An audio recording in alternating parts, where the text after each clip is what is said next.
welcome. My name's Vicki Haspels, the Conscious Mystic, and this is a weekly forecast for week commencing June 20th, 2022. Now, I would love to be outside doing this because I'm in one of the most beautiful places in the world, Calbarry. However, it's a little bit windy and I don't want to repeat of last week's forecast where there's a lot of wind through the sound. So what I'm going to do, while I'm shuffling the cards and choosing the six cards, I'm going to show you pictures of Calbarry as I chat with you.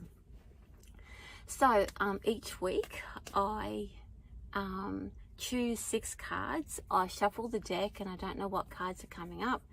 The deck I use is the Mythic Tarot, and using those cards I will give you some guidance about the week ahead for all of us, for me and for you. The weekly forecast is a little like a narrative about different aspects of our life and our soul and our knowing, and those aspects are interpreted through the cards, through me. So we'll see what energy we're looking forward to this week. So while I'm shuffling, I'm showing you the sights of Calbarry. This is out the front of where we're staying. You can see that beautiful beach. Very windy though, so not great for doing any recording. The next thing coming up is a beautiful pink lake up the road, and here's the coastline of the national park as we go along. And back to the reading. So the first card we're looking at is the conscious self. This is the part of us that we know, the part of us that we are aware of. So when I say this to you, you might be, oh yeah, that sounds about right. This is the stuff that we're bringing to our conscious self. So we have the first card, the Ten of Wands. The Ten of Wands represents, of course, that busyness. I don't see it as being a burden. I see it as being that all of a sudden things are on the move. We are ready for action, and all of the things that are going to move us forward have come out of the woodwork and all of a sudden turned up and was like, oh, I've got to do everything at once.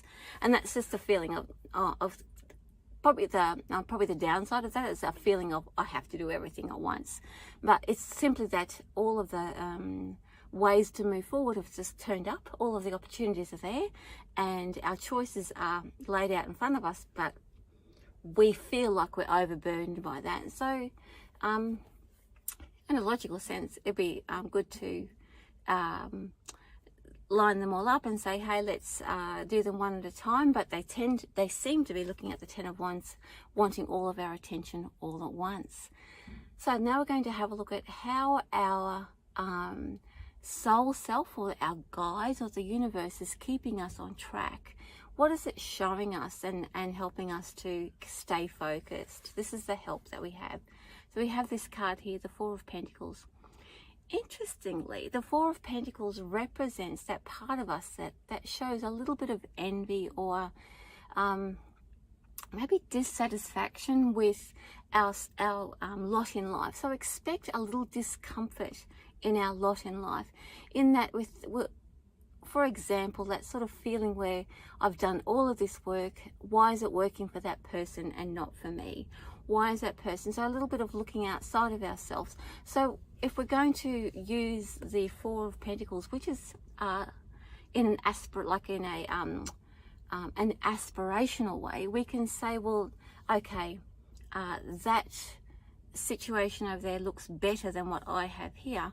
That's what I'd like to wind up. We're going to use that as an aspirational rather than to tear ourselves down. Now, because it is the soul self, or the guidance part of us, we're not going to be aware that this is actually happening. So it is our pathway to be aware of where we'd like to end up, and the only way that we can get that message through is through a little bit of envy or a little bit of dissatisfaction or discomfort, that we're not as far along as we'd like to be. So putting the two together, we will have this, all of a sudden, all of our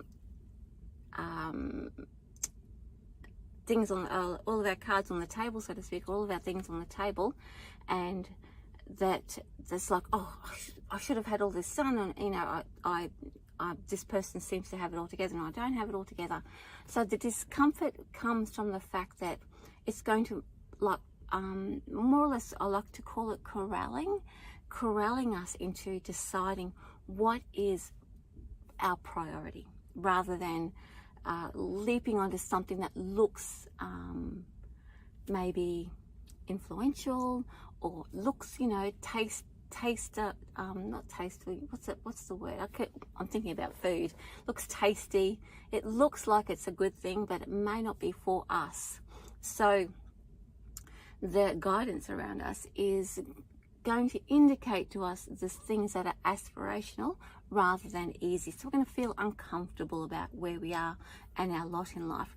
And of course, with discomfort comes self-awareness, and that's a really great space to be in, because we're breaking free of old habits. As uncomfortable as it is, we can look at it as a sign that we're breaking free of old habits.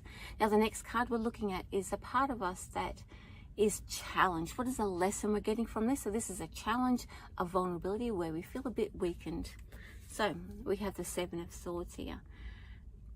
It's interesting. Okay, if we're looking at the context of the other two cards, the Seven of Swords suggests that we don't have enough information, that maybe we are not good enough, or we haven't gathered enough information. Someone hasn't told us enough stuff, or we feel like we're waiting around for that next bit of information, What this does require from us, and I talked about not just jumping on the bandwagon or the next influential thing, is that we are, as much as we've got all of these things on our plate, and we're feeling that discomfort of envy, I suppose, if you want to call it, I call it aspirational, is that the hardest part is going to be sit back and actually pick and choose the direction to head in, because all of these things here are all good things, all goodies. It's like, oh, all of a sudden we've got 10 things that we'd love to do because they've all been floating around, and all of a sudden they're available.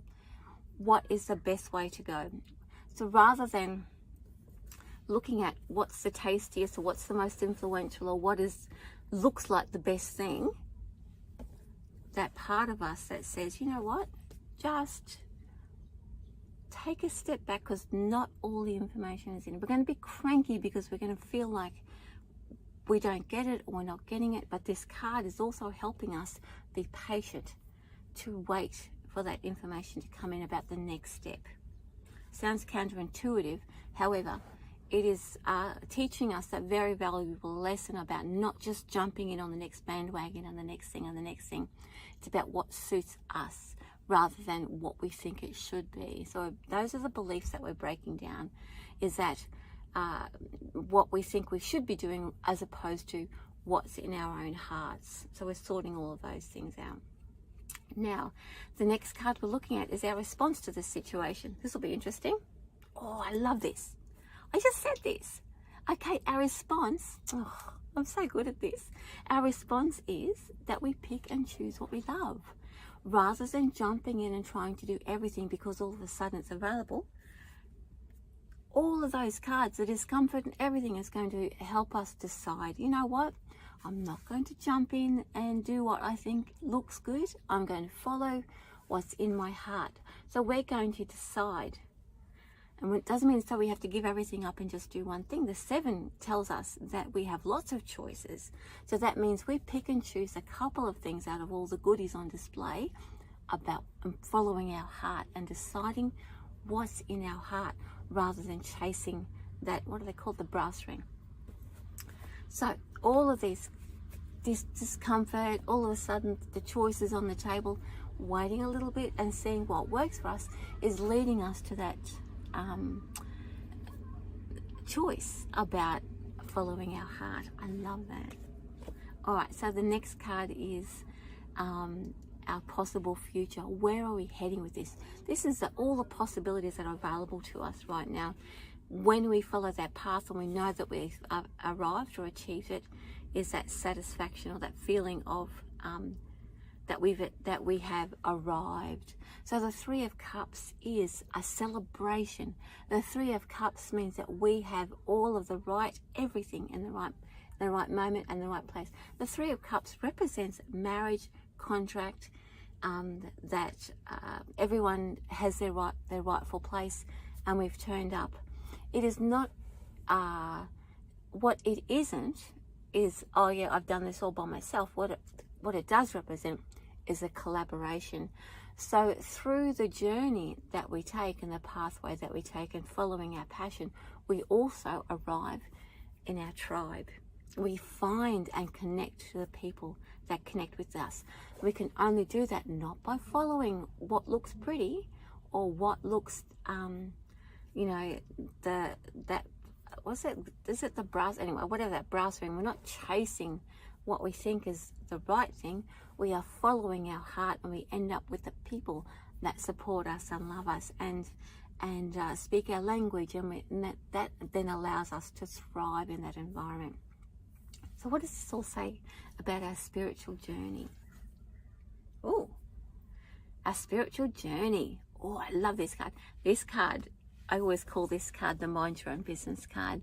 So our spiritual journey is about deciding what is us, and we're divesting ourselves of responsibility of what we think we should be. We are going to understand on a soul level, on a spiritual level, where we have been carrying something that doesn't belong to us. That means that we rid ourselves of past influences, we rid ourselves of negative energy, we rid ourselves of all of those things that we've been carrying around as we consider to be the responsibility, our responsibility, simply because we see it. We are going to understand and divest ourselves of those things that no longer belong to us. Now, I want to point something out to you. I want to show you. We're starting off with all of this responsibility on our shoulders, simply because it turned up and in our life, and it's like, oh my goodness, all the goodies are here. To our soul self saying, you know what, I'm going to divest myself of responsibility. So let's put it, I want to give you a bit of context about what this card means. I'll give you a little story. Because I do this work, and in the past, and sometimes I get caught even these days as well, I feel like it's my responsibility to put myself and energy into projects and things that, because I feel a responsibility towards them because they're not getting it, or somebody has asked me for help, and I do it out of the goodness of my heart, but really, and I do it for no other reason other than I feel for that person, I feel sorry for that person, or I feel their pain, I can recognize their trauma. But what ends up happening, not all the time, but sometimes, and this is what this card is about, this is my example, is that I end up in somebody else's drama. And what I actually got caught up in was my unresolved trauma, trying to fix and rescue somebody else. So now when I am working, and it still sometimes happens, but I recognize now when that unresolved trauma is pulling on me and I'm trying to fix them rather than taking notice of me. And that's what this card is all about. It's about recognizing when we're trying to fix something external to ourselves, when it's really our own personalized trauma or upset or lessons that is actually calling to us. And that's what this week's forecast is all about. Okay, well, I love it because we are getting to move forward and be doing things. We get to recognize what our passion is and our choices are. We get to a bit of discomfort, but that's shedding that aspirational part of ourselves. But also too, the shedding means that we're getting rid of things that where we're rescuing people, and it's not actually serving our own personal purpose. It is serving something that we believed that it was our purpose, and it doesn't actually belong with us anymore. So we get to recognize that on a soul level. That means that energetically we are divesting ourselves of old belief patterns. It's like we're shedding a skin. Anyway, that's the weekly forecast for this week, commencing June 20th, 2022. I hope you have a great week. My name's Vicki Haspels. I'm the Conscious Mystic, and I'll see you again next week. With love from me. See you guys next week. With love from me. Mwah.